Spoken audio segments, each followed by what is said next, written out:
Hi everyone, Michael Spencer here with Wise Pace, and I'm coming to you today with another food for thought. Well, this one's going to be a little bit of a story time, but you'll see what I'm talking about soon enough. Good things can actually end up hurting us. Our society loves to tell others to hire for things that frustrate them. So an example would be yard work. Now, I get tons of frustrations when I'm out in the yard, but at the end of the day, I always look back and say, look at what I accomplished. Look how great it looks. And I have an added bonus of it helping to keep me active. Dan Ehringly is a behavioral economist who wrote this book called Payoff, which in essence talks a lot about what I'm talking about right here. And so I'm going to read to you some of chapter 2, which the theme of it is our deep attachment to our own ideas and our creations.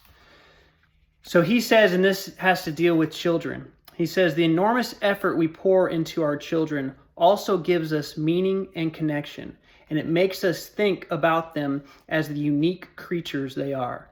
Certainly, it takes a lot of time and energy to play with them, help them with their homework and the rest, just as it does to create a beautiful home or a beautiful piece of work. But the work itself rewards us, and we remember it with much affection later in our lives. We become more invested as we pour effort into different activities, and with it experience greater love for what we have created. Our creations become part of ourselves and our identities. The same basic lessons of meaningful engagement and our underappreciation for its role in our lives also apply to many other things of our lives, which is why we often end up shying away from the more effortful and challenging experiences. If we have the money, we hire people to clean our houses, take care of our yards, or set up our Wi-Fi systems to avoid being bothered by these common annoyances. But think about the long-term joy we miss out on when we don't engage in such tasks.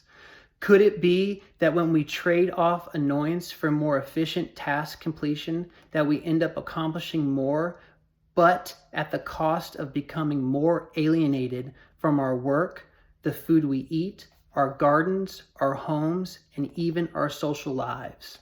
The lesson here is that a little sweat equity pays us back in meaning, and that is a high return. So I hope this food for thought really helps you to dig in and to start to change your financial picture. Of course, if you need help, we are always here. Just reach out. Until next time.